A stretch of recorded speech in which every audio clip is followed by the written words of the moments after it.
Hello बच्चों, नमस्कार। मैं ममतेश कुमार आप सभी का स्वागत करता हूं आपके अपने परिवार रोजगार विद अंकित में। कैसे हैं आप सभी मेरे प्यारे साथी? उम्मीद करूंगा आप बहुत ही अच्छे होंगे, एकदम बेहतरीन होंगे, एकदम लाजवाब, जानदार, शानदार, गजब मेरे दोस्त आप सभी होंगे। तो सभी मेरे प्यारे साथी जुड़ेंगे अपनी कक्षा के साथ और सभी दोस्तों को प्रणाम है, सुप्रभात है, गुड मॉर्निंग है। प्यारे दोस्त, आज जो है हमारा जो कक्षा है आज हमारी, वो हम रीति काल की छठे नंबर की कक्षा मेरे दोस्त हमारी होने जा रही है। क्या होने जा रही है मेरे दोस्त हमारी कक्षा? रीति काल की जो है वो छठे नंबर की कक्षा मेरे दोस्त हमारी होने जा रही है। तो सब विद्यार्थी एकदम बेहतर और जबरदस्त तरीके से अपनी कक्षा के साथ जुड़ जाएंगे। ठीक है, तो चलिएगा शुरू करते हैं मेरे दोस्त अपनी कक्षा को।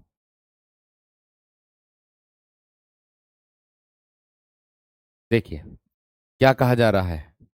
मैंने कहा कौन सी कक्षा है मेरे दोस्त? ये रीति काल की छठे नंबर की कक्षा है। ये क्या है मेरे दोस्त? रीति काल की। आज संभव है मेरे दोस्त हम इसको पूर्ण कर लें। आज ऐसी मतलब संभवता है, संभावनाएं हैं कि इसको हम पूर्ण कर लें मेरे दोस्त। चलिएगा अब भाई हम बढ़ते हैं आज रीतिकाल के रीतिबद्ध कवि की ओर। रीतिकाल के जो रीतिबद्ध कवि हैं जिसका नाम है मेरे दोस्त आपका केशव दास जी। ठीक है, तो इनकी ओर बढ़ते हैं और इनको पढ़ते हैं एकदम अच्छे और बेहतरीन तरीके से। तो सब विद्यार्थी को बताएंगे, आप सब विद्यार्थी के ऑडियो और वीडियो मेरे दोस्त एकदम क्लियर है या ना, ये बता दो बस। ऑडियो और वीडियो जो है एकदम क्लियर है या ना, ये बता दीजिएगा बस। देखिए केशव दास की बात करूंगा तो 1555 से 1667, 1555 से मेरे दोस्त आपका क्या हो जाएगा, 1617 हो जाएगा। सर्वश्रेष्ठ रीतिबद्ध कवि, रीति ग्रंथों के प्रवर्तक, आचार्य, कवि के सभी अंगों पर शास्त्रीय पद्धति से विवेचना करने वाले केशव दास। कौन कौन? केशव दास और कौन है? श्याम सुंदर दास, डॉक्टर नगेंद्र। श्याम सुंदर दास और डॉक्टर नगेंद्र आदि के शब्दों में रीतिकाल के प्रवर्तक थे, यानी कि इनके जो शब्द थे वो मेरे दोस्त रीतिकाल के अंतर्गत आते थे और रीतिकाल के अंतर्गत मेरे दोस्त बोले जाते थे। बात करूंगा मेरे दोस्त आपसे कि ओरछा महाराज जिसका नाम है क्या, इंद्रजीत सिंह के दरबारी कवि एवं भाषाविद बलभद्र मिश्र के अनुज भ्राता केशव दास अपने समय के साहित्य शास्त्रज्ञ कवि थे। यानी कि जो ओरछा महाराज थे इंद्रजीत सिंह के दरबारी कवि, ओरछा महाराज हैं जिनका नाम है इंद्रजीत सिंह, उसके दरबारी कवि। और जो भाषाविद, भाषाविद मेरे दोस्त कौन है? बलभद्र मिश्र के अनुज, अनुज मतलब छोटा भाई, बलभद्र मिश्र के छोटे भाई केशव दास अपने समय के साहित्य शास्त्रज्ञ कवि थे। निम्बार्क संप्रदाय में वे दीक्षित थे। किस में दीक्षित थे मेरे दोस्त? निम्बार्क संप्रदाय में दीक्षित थे, यानी कि उन्होंने शिक्षा जो ली थी वो निम्बार्क संप्रदाय के अंतर्गत ली थी। काव्य में अलंकार का स्थान प्रधान समझने वाले एक चमत्कारी कवि थे। इनका यह प्रसिद्ध कथन ही है, यद्यपि सुजाति सुलक्षणी। क्या बोला है इन्होंने मेरे दोस्त? यद्यपि सुजाति सुलक्षणी, यद्यपि सुजाति सुलक्षणी। आगे क्या कह रहा है? का भूषण बिनु ने विराजाई, का भूषण बिनु ने विराजाई कविता वनिता मित। अर्थात मेरे दोस्त इन्होंने कहा कि यद्यपि सुजाति सुलक्षणी सुबरन सरस सुब्रत, अर्थात यद्यपि कोई अच्छी जाति वाली, अच्छे लक्षणों वाली, सुंदर वर्ण वाली और अच्छे चरित्र वाली हो, अच्छी जाति वाली, अच्छे वर्ण वाली, है ना, और सुबरन सरस सुब्रत, अर्थात मैं कह दूं आप लोगों से कि अच्छे लक्षणों वाली हो, सुंदर वर्ण वाली हो और अच्छे चरित्र वाली हो, अच्छी जाति वाली हो। काभूषण बिनु न विराजाई कविता बनीता मित्र, अर्थात आभूषणों के बिना कविता, स्त्री और मित्र सुशोभित नहीं होते हैं। बिना आभूषण के कविता हो या स्त्री हो सुशोभित नहीं होते, अच्छे नहीं लगते, ये इनका कहना है। बात समझ में आ गई? बात क्लियर हो गई या ना मेरे दोस्त? अभी स्लाइड देख लूं कितनी है? अभी बहुत सारी स्लाइड हैं। एक दिन में पूरा ना होने का यो रीतिकाल, 6 वीडियो में पूरा कैसे हो जाएगा भाई? ये भी तो देखो कंटेंट कितना मिल रहा तुम्हें, ये भी तो देखो कंटेंट कितना मिल रहा है। अभी तो केवल केशव दास पढ़ रहे हैं हम, अभी तो केवल केशव दास पढ़ रहे हैं। मैंने कहा इसको संभावना है पूरी करने की, हो जाए वो पता चलेगा बाद में, ये बात का ध्यान रखना। आगे देखो, केशव के अलंकार निरूपण दंडी के काव्य दर्श अमर के काव्याकल्प लता वृत्ति और केशव मिश्र के अलंकार शेखर का जो प्रभाव है वो इनकी अलंकारों पर जो इनकी रचना है मेरे दोस्त कौन सी है? एक तो कवि प्रिया, रस पर रसिक प्रिया, कवि प्रिया, रसिक प्रिया और छंद पर छंदमाला, ये 3 काव्य शास्त्र ग्रंथ हैं इनके, यानी कि कवि प्रिया, रसिक प्रिया और एक है मेरे दोस्त इनकी छंदमाला। ये इनके एक 3 प्रसिद्ध काव्य शास्त्रीय हैं। ये इनके क्या है मेरे दोस्त? प्रसिद्ध 3 काव्य शास्त्रीय मेरे दोस्त आप लोगों का हो जाएगा। ठीक है, पीडीएफ को चाहे निकलवाना चाहो तो निकलवा सकते हो, कोई दिक्कत वाली बात नहीं है। ठीक है ना, कोई दिक्कत वाली बात नहीं है, पीडीएफ निकलवाना चाहो तो निकलवा सकते हो। ठीक है ना दोस्त, क्लियर हो गई? चलिए आगे देखो। ओरछा का जो अर्थ होता है वो छिपा हुआ बोलते हैं। ओरछा का अर्थ जो होता है वो छिपा हुआ बोलते हैं, छिपा हुआ ओरछा। देखो, छंदमाला के 3 काव्य शास्त्रीय ग्रंथ हैं, वीर सिंह देवचरित और रामचंद्रिका। इनके दो प्रबंधात्मक काव्य हैं। कौन कौन से? एक तो वीर सिंह देवचरित है और एक कौन सा है? रामचंद्रिका। रामचंद्रिका सबसे ज्यादा इनका मेरे दोस्त प्रचलित है। रामचंद्रिका जो है वो इनका सबसे ज्यादा प्रचलित है, ये बात का ध्यान आप सभी को रखना है। ठीक है, इनके 2 प्रसिद्ध काव्य हैं, ये बात का ध्यान रखना। ठीक है, रामस्वरूप चतुर्वेदी ने केशव की रामचंद्रिका को छंदों का अजायब घर कहा है। देखिएगा, अजायब घर का मतलब होता है संग्रह, छंदों के समूह को बोलते हैं।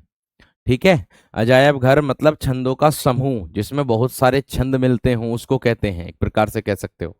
रामस्वरूप चतुर्वेदी ने केशव की रामचंद्रिका को छंदों का अजायब घर, इससे प्रश्न कैसे बनेगा? इससे प्रश्न कैसे बनेगा? इससे प्रश्न ऐसे बन जाएगा कि किस कवि ने केशव दास की रामचंद्रिका को अजायब घर कहा है, ऐसे प्रश्न बन जाएगा। मैंने क्या कहा? ये प्रश्न बन जाएगा मेरे दोस्त आप लोगों का कि किस कवि ने केशव दास की जो रामचंद्रिका है उसको क्या कहा है? छंदों का अजायब घर कहा है, ऐसे प्रश्न बन जाएगा दोस्त, इसका ध्यान रखना है। तो भाई कौन से कवि हैं? राम स्वरूप चतुर्वेदी ने केशव दास की जो रामचंद्रिका है उसको छंदों का अजायब घर मेरे दोस्त कहा है, उसको छंदों का क्या कहा है? अजायब घर कहा है। लेकिन रामचंद्र शुक्ल ने क्या लिखा है? आगे देखिए, रामचंद्र शुक्ल ने मेरे दोस्त क्या लिखा है, इसको ध्यान से देखिएगा। ठीक है सर जी, चाहे 4 क्लास और कराएं या लग जाएं लेकिन डीप ही कराएं मेरे दोस्त। मैं आप लोगों का बिल्कुल भी ऐसा नहीं चाहूंगा कि आपको ज्ञान अधूरा मिल जाए।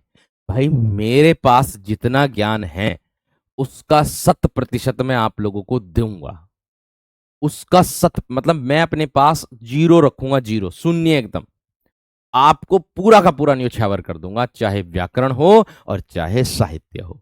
आप इस बात से निश्चिंत रहो, मैं अपने कर्म से पीछे नहीं हटता, चाहे मुझे उसके लिए कुछ भी क्यों ना करना पड़े। आप ये मत सोचिएगा कि भाई क्लास क्लास जो है अगर हमारी चल रही है तो 2 घंटे की चल रही है, 1 घंटा मैंने आप लोगों के कहने पर ही व्याकरण शुरू किया कि व्याकरण भी आप लोगों का साथ साथ चलता रहे और साथ में मेरे दोस्त आप लोगों की क्या चलती रहे, ये साहित्य चलता रहे।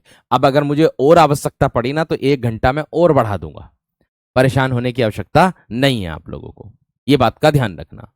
ठीक है, देखो विगत प्रश्नों में यानी कि विगत वर्षों में ये प्रश्न पूछा गया है जो सर आपने अभी बताया है, तो भाई बिल्कुल इससे ही बन सकते हैं प्रश्न, कोई दिक्कत वाली बात नहीं है। ठीक है ना, कोई दिक्कत वाली बात नहीं है, किसी प्रकार की चिंता करने की जरूरत नहीं। तो देखिए आचार्य रामचंद्र शुक्ल ने क्या कहा, ये शुक्ल जी जो है हर किसी कवि में हस्तक्षेप इन्होंने किया है बखूबी, बड़े बेहतरीन तरीके से किया। तो देखिएगा क्या होगा, इन्होंने कहा है कि केशव केवल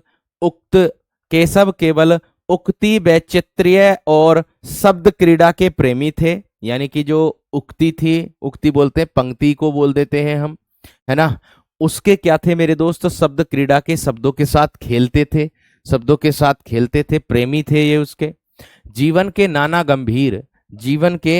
गंभीर और मार्मिक पक्षों पर उनकी दृष्टि नहीं थी। जीवन के नाना गंभीर का मतलब है जीवन के विभिन्न जो गंभीर और मार्मिक पक्ष हैं उनकी इस पर जो है दृष्टि बिल्कुल भी नहीं थी। बात समझ में आ गई, बात क्लियर हो गई। आगे देखो, वे मुक्तक रचना के ही उपयुक्त थे, प्रबंध रचना के नहीं थे। यानी कि ये किसने कहा, शुक्ल जी ने कहा। आपसे प्रश्न ये भी पूछ सकता है, देखो पंक्ति वाले क्वेश्चन तो सबसे ज्यादा मेरे वीरों पूछे जाते हैं, तो एक बात का ध्यान रखना, आप लोगों से ये पूछा जा सकता है कि शुक्ल जी ने क्या कहा। तो शुक्ल जी ने एक तो पहली वाली पंक्ति कही, दूसरी अगर शॉर्ट में पूछा जाए प्रश्न तो ऐसे पूछा जा सकता है कि किस कवि ने केशवदास को मुक्तक रचना के ही उपयुक्त माना है, प्रबंध रचना के नहीं। या किस कवि ने केशवदास जी को मुक्तक रचना के लिए उपयुक्त माना था या उपयुक्त बोला है और प्रबंध रचना के लिए उपयुक्त नहीं बोला है। तो भैया ऐसा प्रश्न आपसे बन सकता है, तो आचार्य रामचंद्र शुक्ल हमारा विकल्प में होगा, टिक हमारा उसी पे लगेगा। आगे हजारी प्रसाद द्विवेदी जी ने क्या कहा, देखो कवि प्रिया का उद्देश्य, इन्होंने कहा कि जो कवि प्रिया इनकी रचना है उसका उद्देश्य क्या है। इन्होंने कहा कि कवि प्रिया का जो उद्देश्य है वो काव्य शास्त्र का सुनिपुण विवेचन नहीं था, वह साधारण से साधारण व्यक्तियों को काव्य का मर्म उपलब्ध कराने का प्रयास है। वह जो है साधारण से साधारण व्यक्तियों को काव्य का मर्म उपलब्ध कराने का प्रयास है। इसमें केशवदास ने रसवादी आचार्यों का अनुसरण न कर दंडी आदि पुराने अलंकार चमत्कारी वादी कवियों का अनुसरण किया है। अब देखिए एक कवि है जिसका नाम है आचार्य दंडी। आचार्य दंडी ने संस्कृत में परिभाषा भी दी है अलंकार के लिए कि काव्य शोभाकरान धर्मान अलंकारान प्रच्छेद, अर्थात हम कह सकते हैं काव्य के शोभा कारक धर्म अलंकार कहलाते हैं। मैंने क्या कहा आप लोगों से, मैंने क्या कहा मेरे दोस्त, आप लोगों से इस बात का ध्यान रखना, ठीक है। मैंने क्या कहा आप लोगों से मेरे दोस्त, इस बात का विशेष तरीके से आप लोगों को सभी को विद्यार्थियों को ध्यान भी रखना है। देखो मैंने कहा आप लोगों से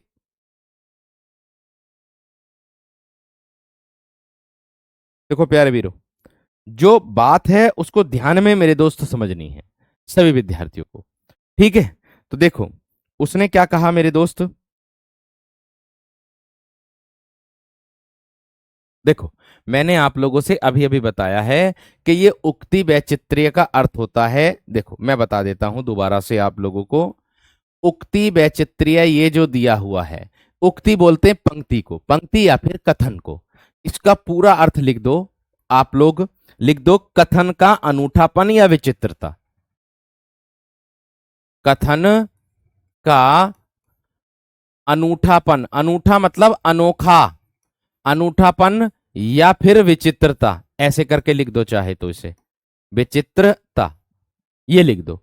उक्ति बोलते हैं कथन को ही मेरे वीर, बात समझ में आ गई,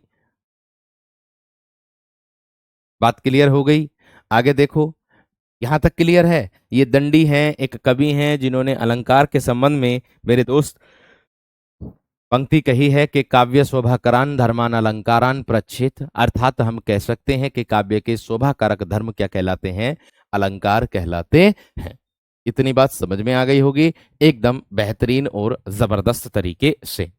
आगे देखो, इसके बाद मेरे दोस्त कबीरदास के बारे में और भी कुछ बातें की गई हैं, जैसे भगवत भक्ति को प्रधानता देते हुए दिखाई देते थे या देते हैं।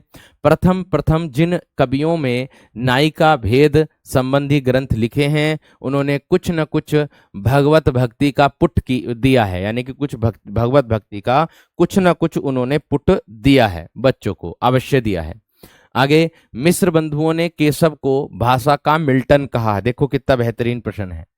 मिश्र बंधु कौन थे? तीन भैया थे, गणेश बिहारी मिश्र, श्याम बिहारी मिश्र, सुखदेव बिहारी मिश्र। तीन भैया थे या ना थे? बिल्कुल थे सर, कहने की कोई बात ही नहीं है, इसमें आवश्यकता ही नहीं है कहने की। मैंने कहा मिश्र बंधु जो थे वो तीन भैया थे। कौन थे? तीन भैया, गणेश बिहारी मिश्र, श्याम बिहारी मिश्र और सुखदेव बिहारी मिश्र। इन तीनों भैया ने मिलकर के क्या कहा मेरे दोस्त? केशव को भाषा का मिल्टन कहा। इतनी बात पूछी जा सकती है कि भाषा का मिल्टन किस कवि को कहा? केशवदास को।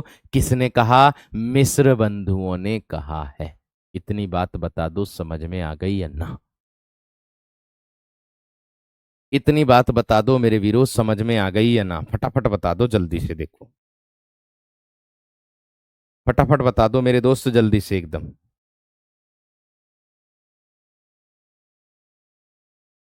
जल्दी से बता दो मेरे दोस्त, जल्दी बता दो।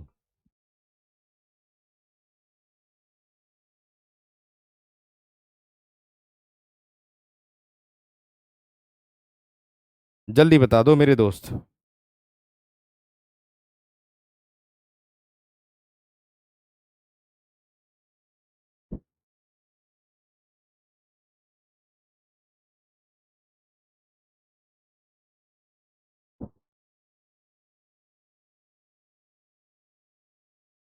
हम सब कर दो जल्दी से।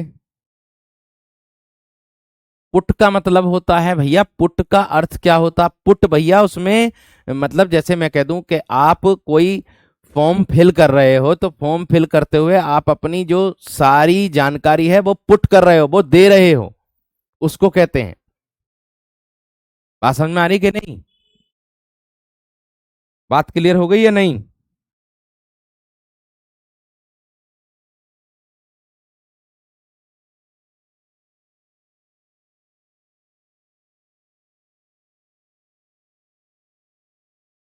बहुत बढ़िया, बहुत शानदार, बहुत गजब।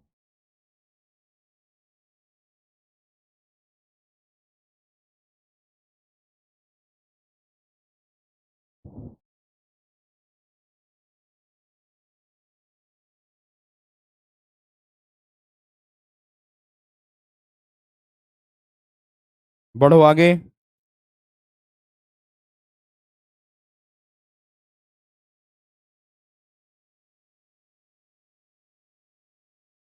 देखो आगे क्या कह रहा है।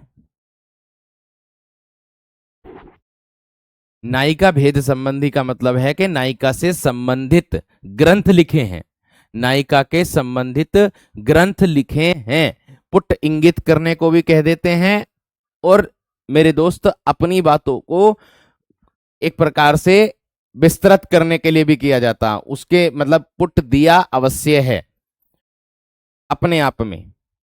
वैसे अंग्रेजी भाषा का शब्द होता है ये कहने के लिए। तो आगे देखो, केशव दास की संपूर्ण रचनाओं का विवरण देखो क्या क्या है, यानी कि कौन सी रचना में क्या क्या चीजें हैं, पूछी जा सकती हैं दोस्त, बिल्कुल पूछी जा सकती हैं, कहने की कोई आवश्यकता ही नहीं है। क्या है? रत्न बावनी इनकी एक रचना है, इसमें क्या कहा है?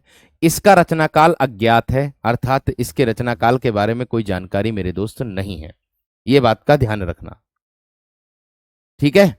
आगे देखो, इसमें इंद्रजीत सिंह के भाई कुंवर रतन सेन, देखो इसमें क्या है? इंद्रजीत सिंह के भाई कुंवर रतन सिंह। अब इंद्रजीत सिंह कौन था भैया? जो ओरछा नरेश, यानी कि मैं कह दूं आप लोगों से, जो राजा था इंद्रजीत, जिसके दरबारी कवि थे कौन? केशव दास जी, उसका भाई था कुंवर रतन सेन। कुंवर रतन सेन, ओरछा नरेश, मधुकर शाह के पुत्र, एक प्रकार से मधुकर शाह के पुत्र थे ये दोनों के दोनों, की वीरता, शौर्य और पराक्रम के साथ साथ अकबर से युद्ध और 16 वर्ष में वीरगति पाने का वर्णन डिंगल पिंगल, ये देखो, डिंगल भाषा में, डिंगल पिंगल भाषा ना होती तो डिंगल भाषा में और छप्पय छंद में हुआ है। छप्पय छंद में हुआ है। छप्पय छंद जो होता है मेरे दोस्त, आपको मैं बता दूं, छप्पय छंद मेरे दोस्त, इसमें 6 चरण होते हैं और ये मेरे दोस्त आर ओ के योग से मिलकर बनता है। आर बोलेंगे रोला, रोला और मेरे दोस्त उल्लाला के योग से मिलकर बनता है। रोला और उल्लाला के योग से मिलकर बनता है छप्पय छंद जो होता है। ये बात का ध्यान रखना आप सभी विद्यार्थियों को, आवश्यक जरूरी है।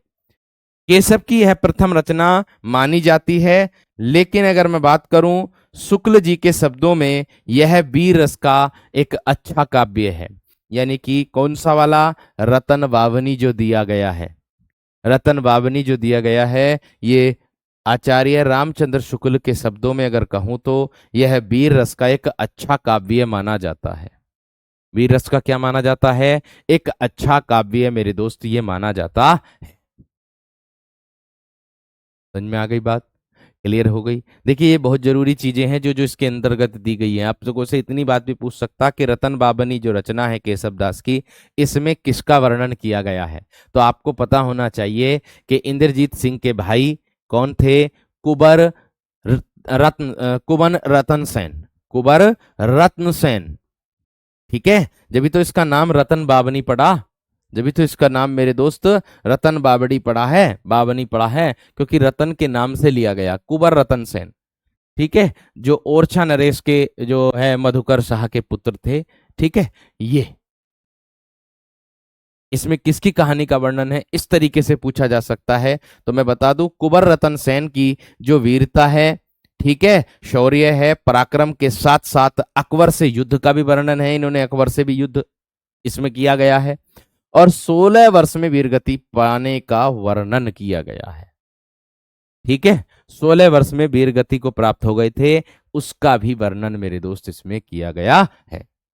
आगे देखिए, कह रहा कि रसिक प्रिया 1591 ईस्वी में, यह क्या है इसमें मेरे दोस्त, आपको मैं बता दूं, यह नायिका भेद एवं रस निरूपण यानी कि श्रृंगार संबंधी रचना है। यह नायिका भेद, नायिका को मेरे दोस्त क्या करने के लिए है, नायिका, नायिकों को बांटने के लिए, एक प्रकार से नायिका का प्रकार, एक प्रकार से ऐसा समझ लो, है ना, नायिका को बांट देना, भेद। ठीक, नायिका के एक प्रकार से ऐसे भी कह सकते हो कि नायिका से संबंधित। ठीक, रस निरूपण यानी कि श्रृंगार की रचना है। केशव के सच्चे कवि रूप का दर्शन इसमें हुआ है, यानी कि केशव दास का जो सच्चे कवि का रूप का दर्शन हुआ है वो इसी में हुआ। आपसे इतना प्रश्न बन सकता है कि केशव दास के सच्चे कवि होने का या सच्चे कवि रूप का दर्शन जो हुआ है वो किस रचना के अंतर्गत हुआ है, तो आपका जवाब होगा रसिक प्रिया। ऐसे ही प्रश्न बनेंगे जैसे मैं बना रहा हूं आप लोगों के सामने। अब मेंस में कैसे लिखोगे, मेंस में जैसे मैंने लिख रखा है ऐसे लिखोगे, बस और क्या, यही तो है। और मेंस में हेडिंग टू हेडिंग डाल करके लिखोगे तो ज्यादा अच्छा रहेगा, क्योंकि सामने वाले को, कॉपी चेक करने वाले को और भी आसानी होगी। जैसे हम इंटर में, हाई स्कूल में मेरे दोस्त कॉपी पे कॉपी, कॉपी पे कॉपी मेरे दोस्त भरते थे। कैसे भरते थे, हम बहुत सजा सजा करके लिखते थे।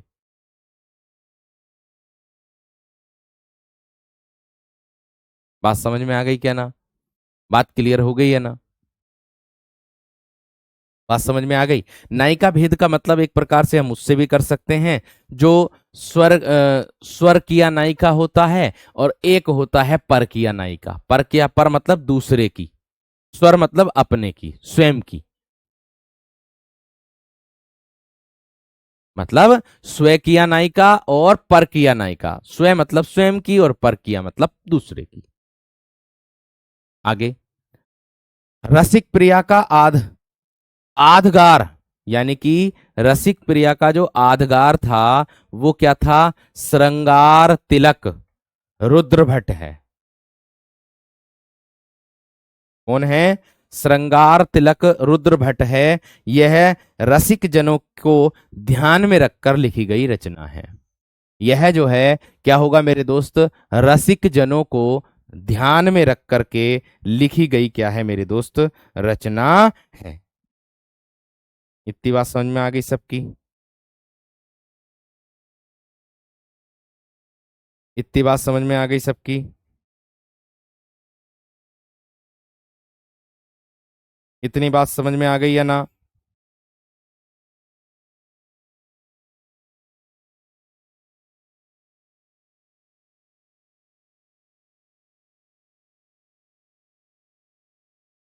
बहुत गजब, बहुत शानदार, बहुत बहुत गजब।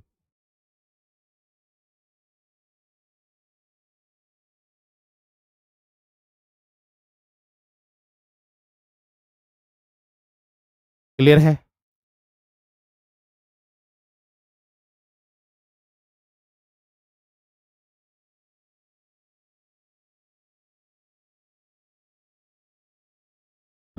इतनी बात समझ में आ गई?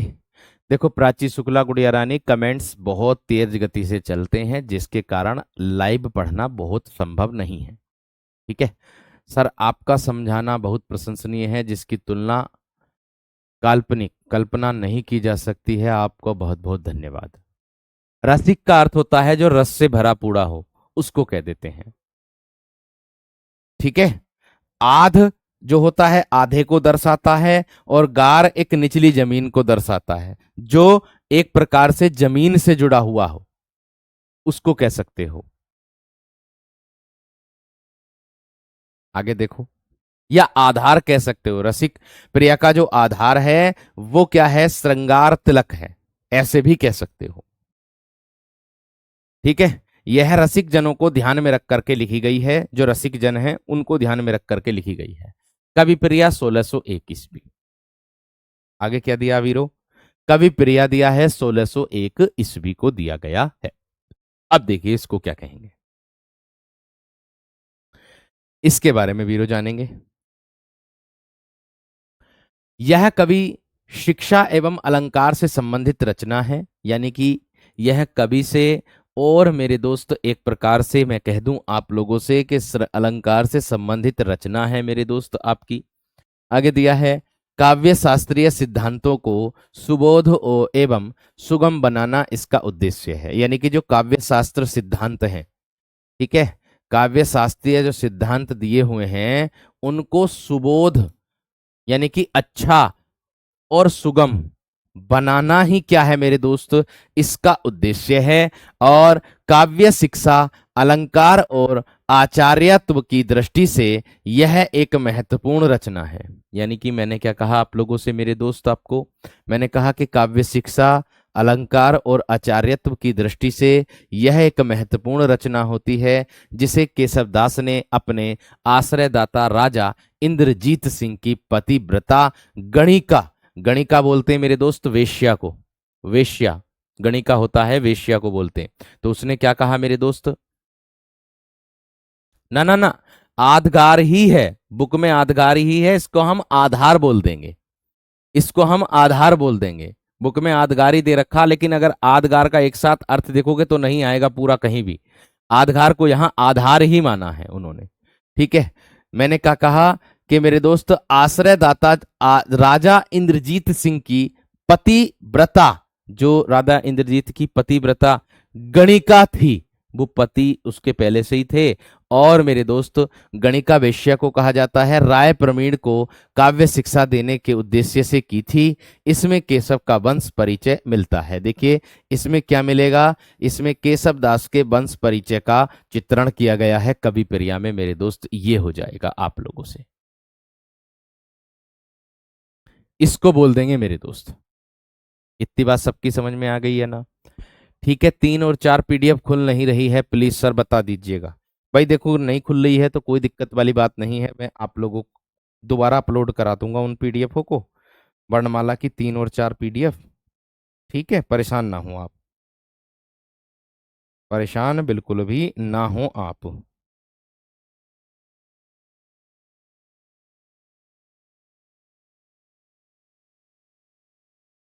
मेरे फोन में खुल रही है, आप अपने फोन को अपडेट कर लो। देखो मेरे फोन में तुरंत खुल गई, आप अपने फोन को अपडेट कर लो। मेरे फोन में तुरंत खुल गई, 3 भी खुल गई, और 4 और देख लेता हूं लो, 4 भी खुल गई। तो एक बार आप अपने एप्लीकेशन को अपडेट कर लेना, खुल जाएंगी।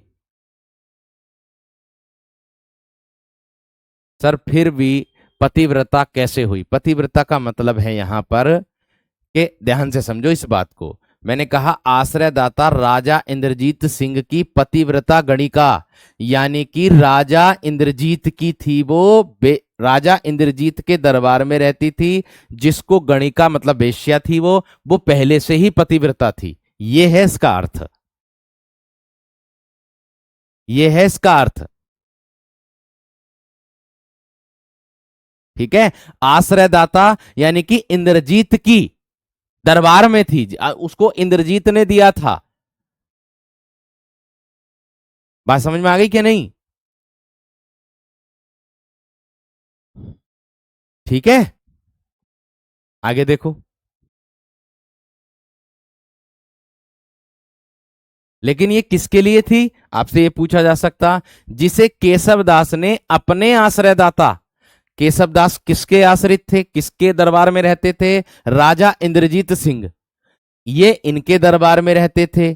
तो इनकी यानी कि राजा इंद्रजीत सिंह की पतिव्रता गणिका, जो राजा इंद्रजीत सिंह के दरबार में एक गणिका थी, एक वेश्या थी, वो क्या करती थी, राय प्रवीण को काव्य शिक्षा देने के उद्देश्य से की थी।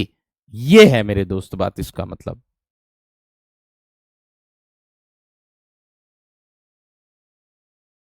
बात समझ में आ गई क्या ना?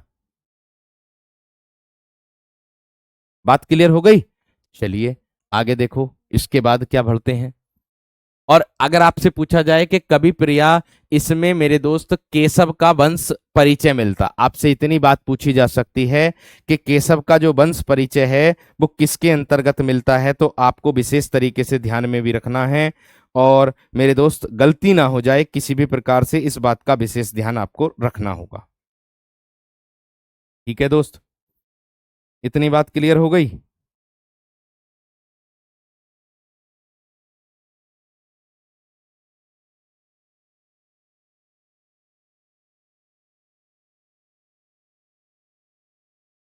इतनी बात क्लियर हो गई या ना मेरे दोस्त? चलिए, बहुत बढ़िया, बहुत ही शानदार।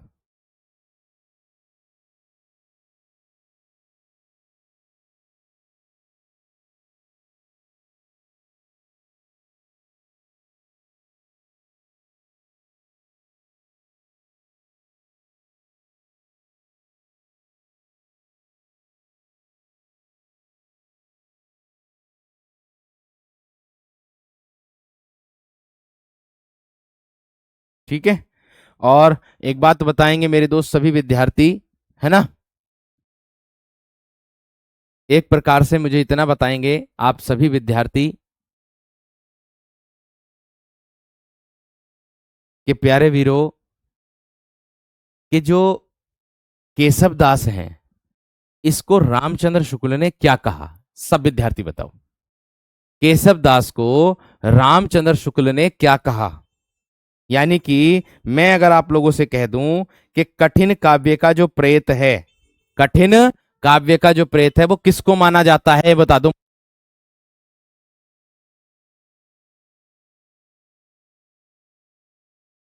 बताओ।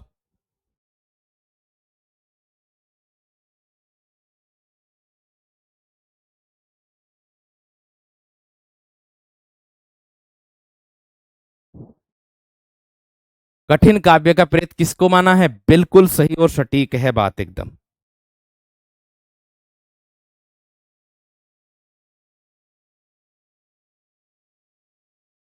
बहुत गजब, बहुत ही शानदार।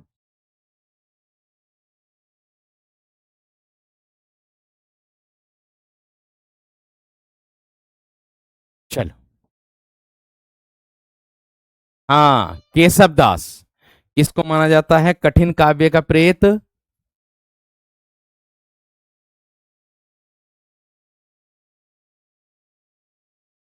कठिन काव्य का प्रेत किसको माना जाता है? केशव दास को। ये किसने कहा था? आचार्य रामचंद्र शुक्ल ने कहा था। ये बात का ध्यान आप सभी को रखना है, ठीक है। किसने कहा था? रामचंद्र शुक्ल ने। समझ में आ गई सबकी बात? चलिए,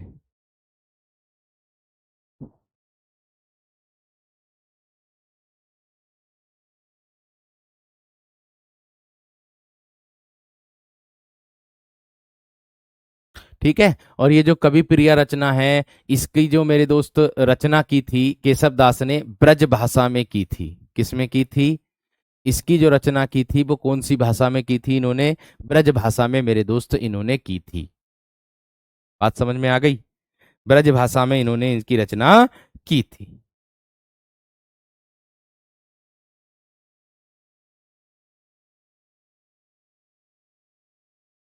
चलिए,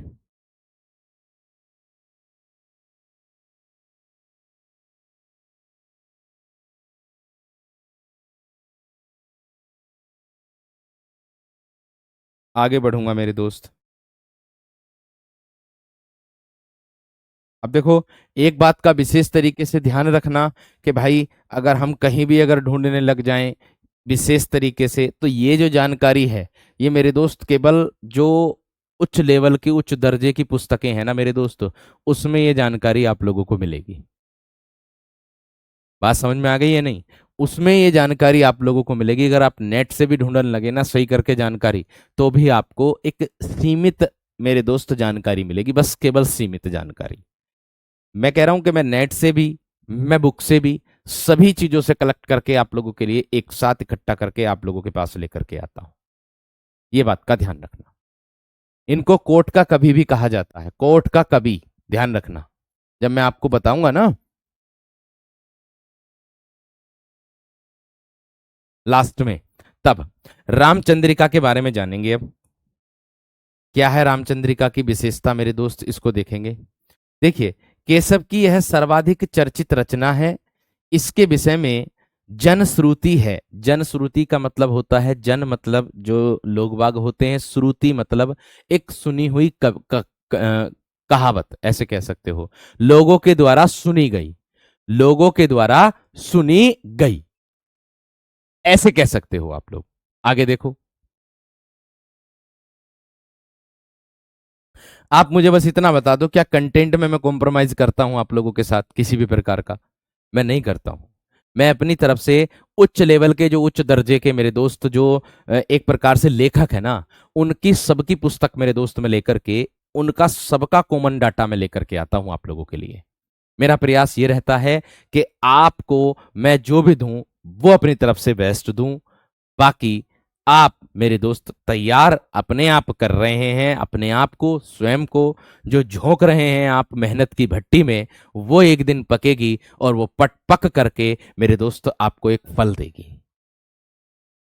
वो एक आपको पल पक करके एक फल देगी। ये मैं विशेष तरीके से ध्यान रखो।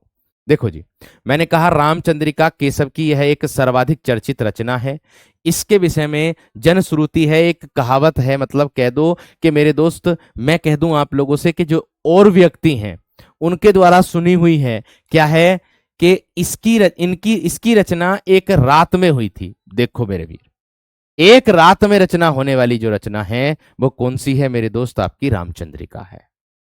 एक रात में, यानी कि इसकी रचना एक रात में हुई। ये एक नई जानकारी मिली मेरे दोस्त, क्योंकि आप लोगों के साथ साथ जब मैं इसके बारे में डीपली जानकारी लेता हूं तो मुझे भी मेरे दोस्त और ज्ञान मिलता।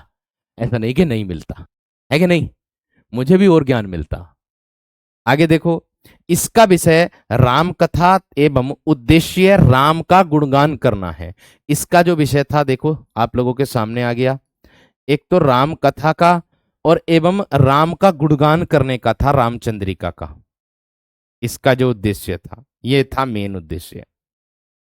वाल्मीकि रामायण की अपेक्षा हनुमंटक, ये जो दिया ना हनुमन्नाटक, हनुमन्नाटक की कथा वस्तु से इसकी कथा वस्तु साम्य रखती है, यानी कि उसके समान रखती है, बराबर है मेरे दोस्त, ऐसे कह सकते हो आप।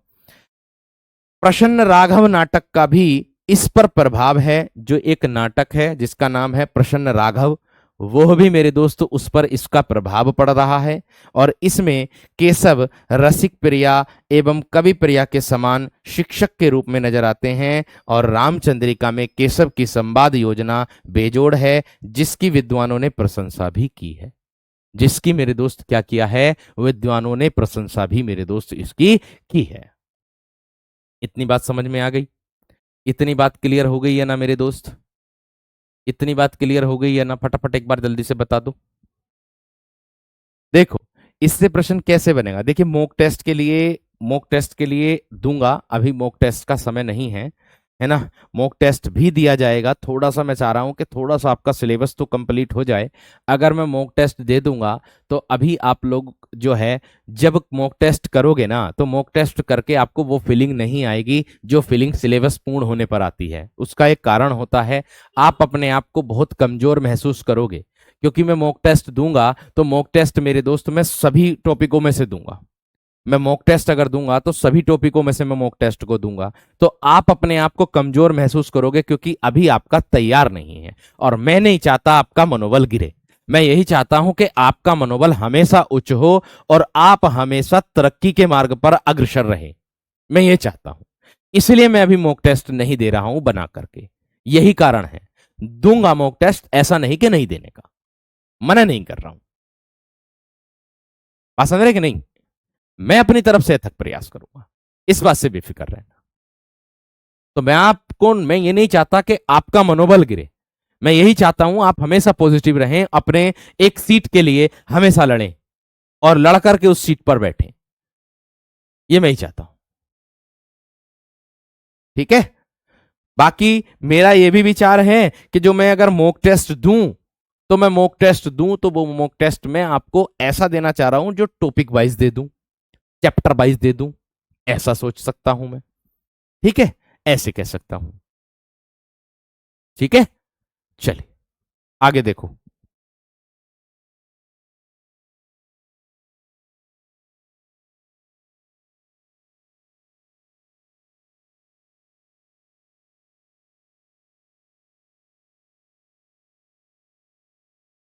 समझ में आ गई? चलिए, हिंदी साहित्य का उद्भव और विकास भी करा दीजिएगा। जब साहित्य का बीड़ा उठाया तो साहित्य पूरा ही कराऊंगा, क्यों चिंता करते हो? ठीक है, चलो देखो आगे।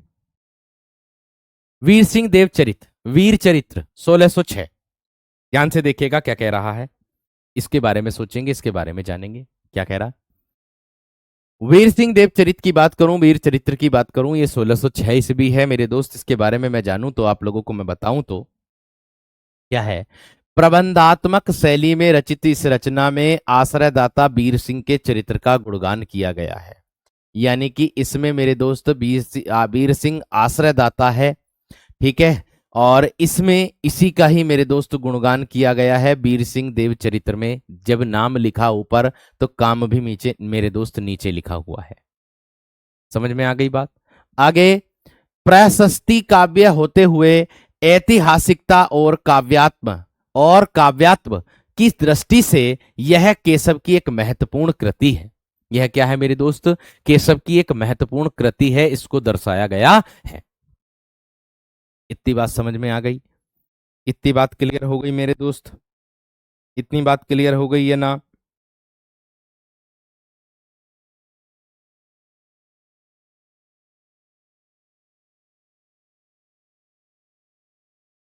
ठीक है, इतनी बात क्लियर हो गई। देखो, इसमें एक चीज मैंने देखी थी कि जो प्रसन्न राघव दिया है, प्रसन्न राघव नाटक भी इस पर प्रभाव पड़ता है। तो मेरे दोस्त, इसके राघव के अगर आप लोगों से कभी बाई चांस लेखक पूछ ले तो, है ना वीरो, अगर आप लोगों से लेखक पूछ ले तो आपको याद होना चाहिए जय सिंह। कौन है मेरे दोस्त? इसके लेखक का नाम कौन है? प्रसन्न प्रसन्न राघव के नाटक का जो है उसका मेरे दोस्त लेखक का नाम अगर आप लोगों से पूछ ले तो आप मेरे दोस्त परेशान ना हो, तो मेरे दोस्त क्या कर दोगे, आचार्य जयदेव कर देना सिंह की जगह। आचार्य जयदेव, पूरा नाम लिख दे रहा हूं, आचार्य जयदेव, जयदेव, ये कर देना, आचार्य जयदेव। ठीक है। स्वरांजलि सिंह कह रही हैं सर जो भी आप पढ़ा रहे हो ये सब क्वेश्चन नेट में आया है, एनईटी नेट नेट में आया है। देखो कितनी अच्छी बात है। और हम तैयारी कर रहे हैं यूपीटीजीटी की, क्यों ना आने का भैया, उसमें आएगा, बचा रहेगा, आएगा, आएगा। चलिए।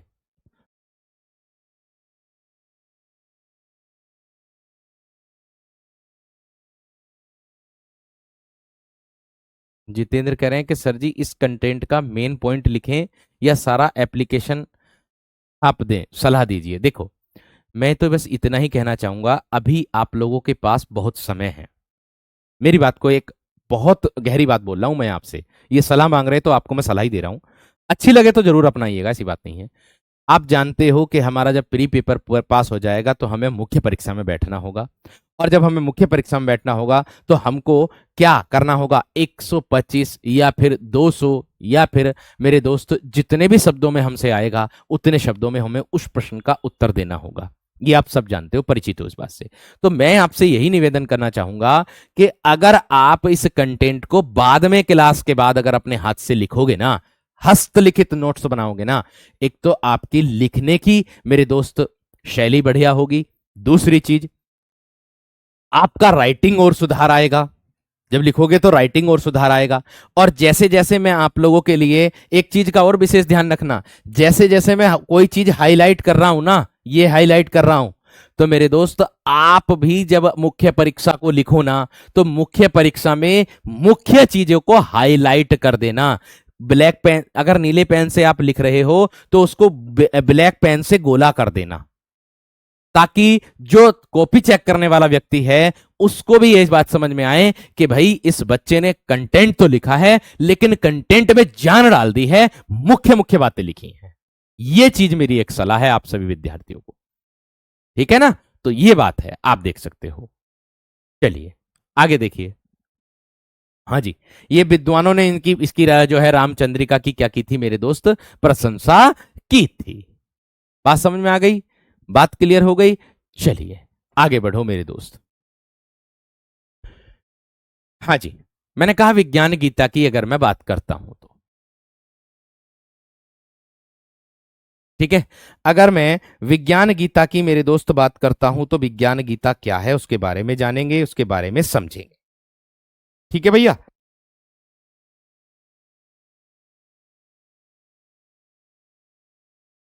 देखो, आप एक भैया कह रहे हैं कि भैया जी प्रशस्ति काव्य क्या होता है, क्या नाम है, हरीशचंद्र चौरसिया जी।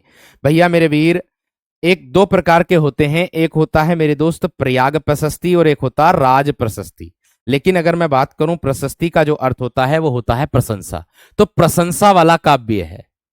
ठीक है, और इसमें ये जो ऐसा वीर सिंह देव चरित्र है, इसमें क्या है मेरे दोस्त, वीर सिंह देव चरित्र का गुणगान अर्थात वीर सिंह देव चरित्र की प्रशंसा हुई थी। तो इसीलिए मेरे दोस्त प्रशस्ति काव्य होते हुए भी इसको ऐतिहासिकता और काव्यात्मक की दृष्टि से यह केशव की एक महत्वपूर्ण कृति, यानी कि प्रशस्ति काव्य यानी कि प्रशंसाजनक, प्रशंसा से भरा हुआ काव्य होते हुए भी इसको ऐतिहासिकता को ना ऐतिहासिकता से जोड़ा गया है। यह है मेरा कहने का मतलब। बात समझ में आ गई क्या ना। छाया सिंह आता है, कमेंट आता है। चलिए, हाँ जी, मैंने कहा विज्ञान गीता, अब इसको समझेंगे, प्लीज ध्यान से देखिएगा।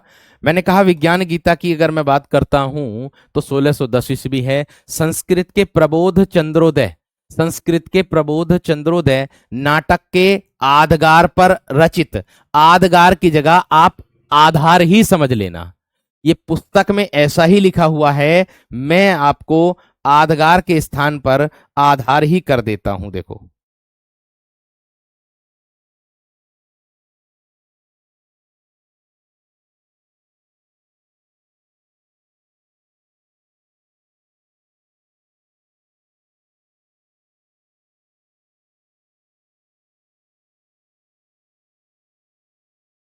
इसके स्थान पर मैं आधार ही लिख देता हूं, वहां पीछे भी जो आया था वहां पर भी आप आधार ही कर देना।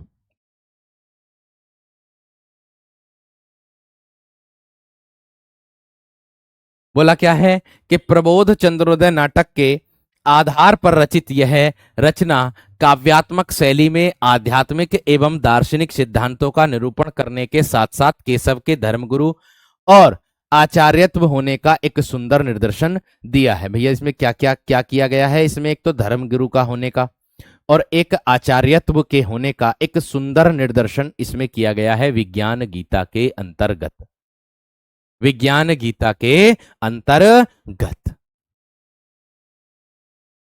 सर आपके साथ काम करने, इतनी बात सबकी समझ में आ गई, इतनी बात क्लियर हो गई, ठीक है। स्वरांजलि कह रही कि बुक ली हूं व्याकरण की, उसमें से पढ़ूं या फिर जो लिखा रहे हैं वो पढ़ूं। देखो आप अगर जो लिख रही हो वो और जो आप बुक देखोगी वो, उसमें अंतर मिलेगा, क्योंकि जो चीजें आपको व्याकरण में मिल रही है ना वो सब एक जगह, सभी बुकों का संकलन एक ही जगह मिल रहा है। और अलग अलग अगर बुक को देखोगी तो बुक में जो कुछ जानकारियां ऐसी होती हैं जो नहीं दी जाती हैं। किसी बुक में जानकारी मिल जाती, किसी में नहीं मिलती, किसी में टॉपिक को शॉर्ट कर दिया जाता, किसी में टॉपिक को लॉन्ग कर दिया जाता। तो इस बात का भी ध्यान रखना है, ठीक है। आगे जहांगीर जसचंद्रिका, अगर मैं बात करूं 1612 अंतिम रचना है इनकी। इसमें जहांगीर के यश और वैभव, इसमें क्या है, जहांगीर के यश और वैभव का वर्णन सुंदर रूप में हुआ है। यह एक प्रशस्ति काव्य मतलब प्रशंसा रूपक काव्य है। इसमें इन्होंने वृद्धा अवस्था का मार्मिक चित्रण किया है। इसमें क्या किया है, वृद्धा अवस्था का उसमें मार्मिक चित्रण किया गया है जहांगीर जसचंद्रिका में। व्याकरण की बुक कौन सी अच्छी होगी, देखो व्याकरण के लिए मैं अभी काम कर रहा हूं, हो सकता है आप लोगों के लिए मैं व्याकरण और साहित्य दोनों की पुस्तक पर मैं काम कर रहा हूं, खुद पुस्तक लाने के लिए मैं कर रहा हूं कोशिश, है ना। तो मेरे दोस्त को हो सकता है वो पुस्तक अक्टूबर या नवंबर तक मैं कंप्लीट करके आप लोगों तक पहुंचा दूं, ऐसा मेरा प्रयास है, ऐसा मेरा प्रयास है। और मैं ये सोच रहा हूं कि जो पुस्तक हो वो व्याकरण की, वो पुस्तक आपके लिए एक वरदान साबित हो, ऐसा मैं मेरे दोस्तों प्रयास कर रहा हूं, ऐसा मैं प्रयास कर रहा हूं, उस पर इतना काम कर रहा हूं। हर चीज को मैं इजी वे में समझाने का कोशिश करूंगा, इजी वे में समझाने की, ठीक है ना। चलिए आगे देखो,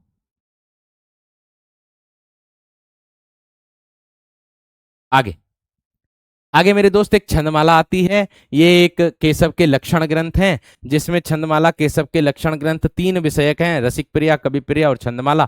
इसका जो रचना काल है अज्ञात है। छंदमाला का जो आधार है वो संस्कृत का वृत्ताकार रत्ना और पिंगल ग्रंथ होता है। मेरे दोस्त ये जो छंदमाला में 77 छंदों का वर्णन है, छंदमाला में क्या है मेरे दोस्त, 77 छंद हैं। ये पूछा जा सकता है कि छंदमाला में कितने छंद होते हैं, ठीक है। वर्षा मैम की संस्कृत की जो क्लास है मैंने अभी रिकॉर्डेड डलवा रखी है, लास्ट में, सबसे लास्ट में है, स्क्रॉल जब करोगे बैच को खोल करके तब, ठीक है। आगे देखो,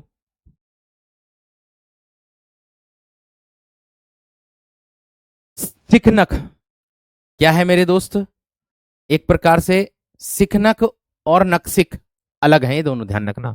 विश्वनाथ प्रसाद के अनुसार नक्सिक, सिखनक और बारहमासा पहले कवि प्रिया के अंतर्गत थे, यानी कि ये नक्सिक और सिखनक और बारहमासा ये किसके अंतर्गत थे, ये कवि प्रिया के अंतर्गत थे। बाद में ये पृथक प्रचारित हुए, बाद में ये अलग हो गए, बाद में क्या हो गए मेरे दोस्त, अलग हो गए। सिखनक की रचना किंवदंती के अनुसार, सिखनक की रचना किंवदंती के अनुसार केशव द्वारा अपनी शिष्या वेश्या साम्राज्ञी प्रवीण राय को, ये देखो शिष्या का नाम भी दिया है ये रिया, वेश्या साम्राज्ञी प्रवीण राय को, प्रवीण राय को सिखनक की शिक्षा देने के उद्देश्य से की थी। इसमें विषयानुरूप सिख से नख तक के सौंदर्य का वर्णन हुआ है। सिख से नख तक के, सिख एक प्रकार से सिर से, नख मतलब नाखून तक के, ऐसे भी कह सकते हो। बात समझ में आ गई। बात क्लियर हो गई। 12 मासा में क्या है, प्रियतम को युक्तिपूर्वक विदेश गमन से रोकना और शिक्षा छेप कहलाता है।